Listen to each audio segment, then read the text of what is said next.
Assalamualaikum warahmatullahi wabarakatuh. Perkenalkan, saya dari Fakultas Keperawatan. Di sini saya akan menjelaskan tahapan-tahapan dari komunikasi terapeutik. Yang pertama ada tahapan prainteraksi. Pada tahapan ini merupakan bagian awal dari komunikasi terapeutik. Nah, pada tahap ini perawat melakukan persiapan sebelum berinteraksi dan berkomunikasi dengan klien. Pada tahap ini juga, perawat mengeksplorasi perasaan, fantasi, ketakutan sendiri, dan kekuatan dan kelemahan yang dimilikinya. Perawat juga mengumpulkan data tentang klien dan jika memungkinkan, merencanakan pertemuan pertamanya dengan klien. Pada tahap prainteraksi, perawat dapat bertanya pada dirinya sendiri untuk mengukur kesiapan berinteraksi dan berkomunikasi dengan klien. Seperti apa yang akan saya tanyakan pada saat bertemu nanti, ataupun bagaimana respon saya selanjutnya.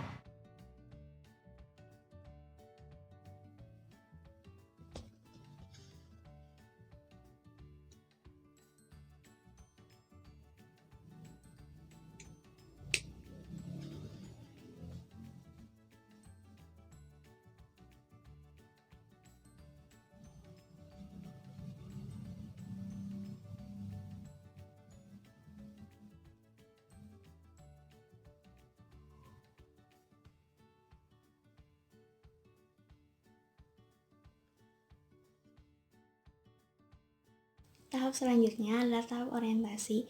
Tahap ini adalah tahap awal interaksi antara perawat dengan klien yang bertujuan untuk menentukan apa yang akan dilakukan pada tahapan selanjutnya.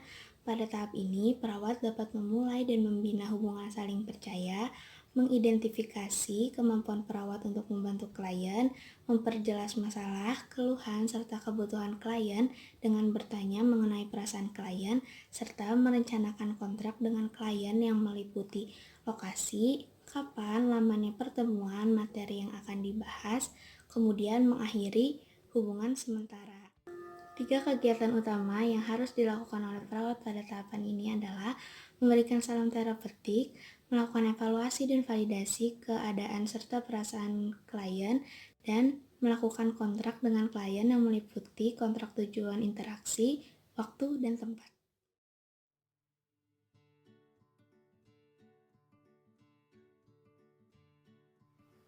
Assalamualaikum. Selamat pagi, Mbak. Waalaikumsalam, pagi. Bagaimana tidurnya semalam? Oh, alhamdulillah nyenyak tidurnya. Wah, alhamdulillah. Perkenalkan, Mbak. Saya Nurse Levina. Apakah benar ini dengan Mbak Grasifa? Benar Grasifa.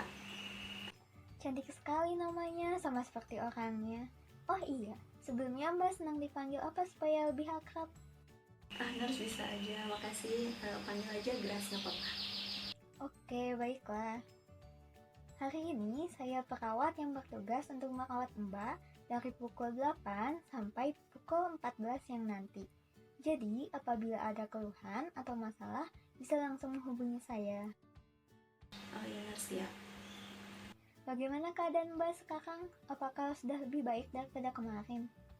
Kalau sekarang sih ngerasanya udah enakan daripada kemarin. Cuman masih sering ngerasa pusing gitu.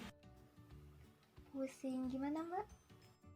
Kalau pusingnya sih waktu kayak dari tidur kebangun gitu, suka ngerasa pusing banget. Terus kalau misalnya kayak beraktivitas normal juga, oke, rasanya cepat capek gitu kayak biasanya.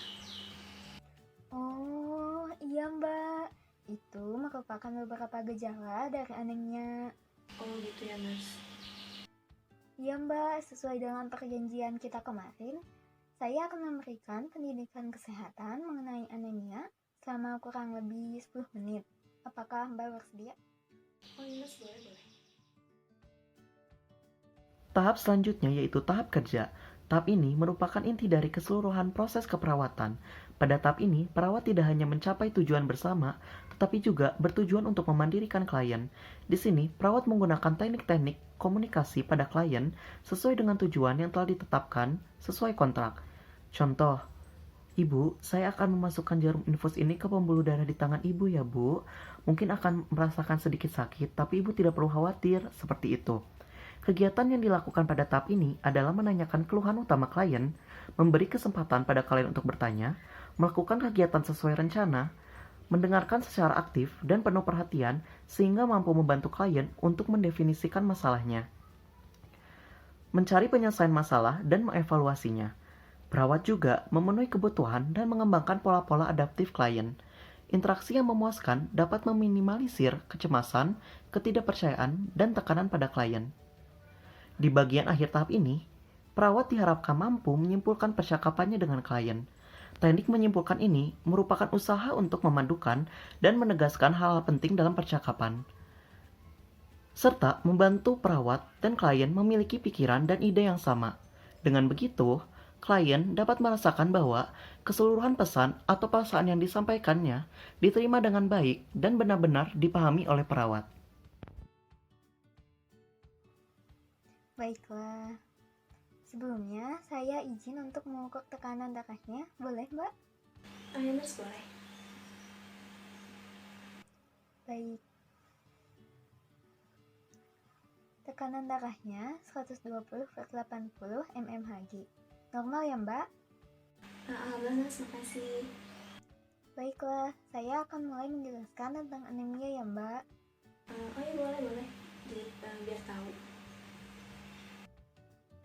Penyakit anemia ini merupakan kondisi ketika jumlah sel darah merah lebih rendah dari jumlah normal. Selain itu, anemia dapat terjadi ketika hemoglobin di dalam sel-sel darah merah tidak cukup, seperti protein yang kaya zat besi yang memberikan warna merah pada darah. Protein ini membantu sel-sel darah merah untuk membawa oksigen dari paru-paru ke seluruh tubuh. Oleh karena itu, jika tubuh tidak mendapatkan cukup sel darah merah yang kaya oksigen, maka dapat terjadi anemia. Akibatnya, seseorang mungkin merasa lemah dan lelah. Selain itu, gejala yang mungkin muncul adalah sesak napas, pusing atau sakit kepala, kulit pucat atau kekuningan, serta nyeri dada. Ada beberapa penyebab anemia, seperti kekurangan zat besi, punya riwayat penyakit kronis, sedang hamil, bisa juga akibat pendarahan. Nah, yang Mbak alami saat ini tuh anemia akibat kekurangan zat besi. Jadi, Mbak perlu mengkonsumsi suplemen dan makanan yang kaya akan zat besi. Oh gitu ya nurse, jadi makanan yang mengandung banyak zat besi itu kayak daging, sereal, kacang-kacangan, sama roti, ya kan nurse? Fase terminasi. Fase terminasi merupakan akhir dari pertemuan perawat dan klien. Nah, fase terminasi ini dibagi menjadi dua, yaitu terminasi sementara dan terminasi akhir. Terminasi sementara itu merupakan akhir dari pertemuan perawat dan klien yang dimana mereka ini akan bertemu kembali dalam waktu yang telah ditentukan dan telah disepakati secara bersama. Sedangkan terminasi akhir merupakan proses akhir dari seorang perawat yang untuk menyelesaikan proses keperawatannya. Pada tahap ini, perawat memberikan kesempatan kepada klien untuk mengungkapkan keberhasilan dirinya dalam mencapai tujuan terapi dan mengungkapkan perasaannya. Kemudian melakukan tindak lanjut pertemuan dan membuat kontrak pertemuan selanjutnya bersama klien dan mengakhiri pertemuan dengan baik. 3 kegiatan utama yang harus dilakukan perawat pada tahap ini yaitu melakukan evaluasi objektif dan subjektif, merencanakan tindak lanjut interaksi, dan membuat kontrak dengan klien untuk pertemuan selanjutnya. Gunakan format strategi melaksanakan komunikasi setiap melakukan interaksi dan komunikasi terapeutik dengan klien. Tepat sekali. Baik Mbak, saya rasa penjelasannya sudah cukup. Sekarang, bagaimana perasaan Mbak setelah diberi penjelasan? Oh iya nurse, tadi kan udah jelasin yang kayak tentang anemia itu. Nah soalnya aku tuh kayak kurang paham gitu anemia itu sebenarnya apa sih. Cuman tadi abis dijelasin tuh kayak jadi lebih banyak tahu tentang anemia gitu. Makasih ya nurse. Baik, jika Mbak sudah paham, boleh jelaskan kembali kepada saya apa saja penyebab, gejala, pencegahan, serta pengobatan anemia. Ya jadi tadi anemia itu yang udah dijelasin sama nurse.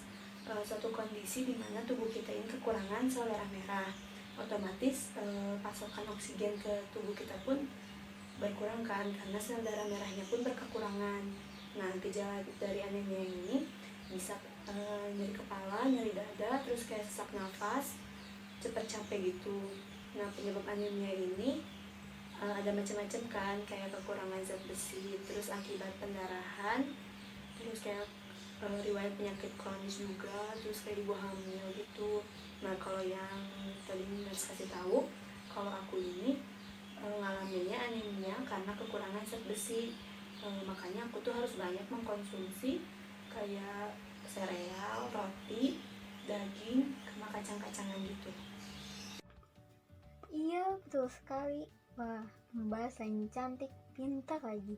Langsung bisa mengulang apa yang sudah saya sampaikan. Nas bisa aja, makasih ya Nas. Iya, Mbak. Apakah masih ada yang ingin ditanyakan lagi? Oh enggak kok, cukup. Udah jelas banget tadi penjelasannya. Baik, kalau begitu jam 10 nanti saya akan kembali lagi untuk mengganti infus ya, Mbak. Selamat beristirahat. Semoga lekas sembuh. Iya Nas, amin. Makasih Nas. Mari, Mbak. Assalamualaikum. Nah, itu tadi video dari kami.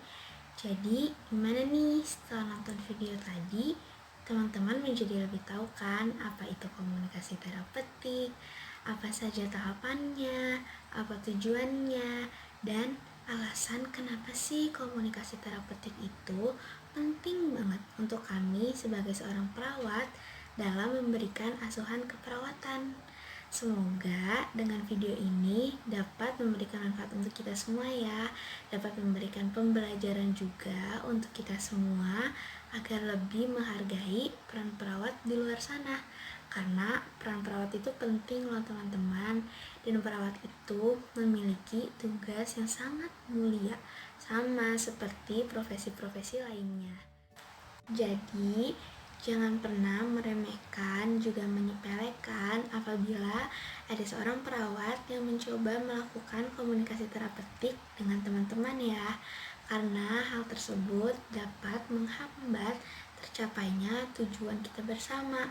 Padahal seperti yang sudah dijelaskan di video tadi, tujuannya itu baik loh, untuk mengefektifkan proses penyembuhan dan membuat teman-teman bisa kembali ke keadaan sebagaimana mestinya, bisa beraktivitas dengan baik lagi. Jadi, semoga video ini dapat bermanfaat untuk kita semua, dan terakhir, jangan lupa like-nya. Dadah.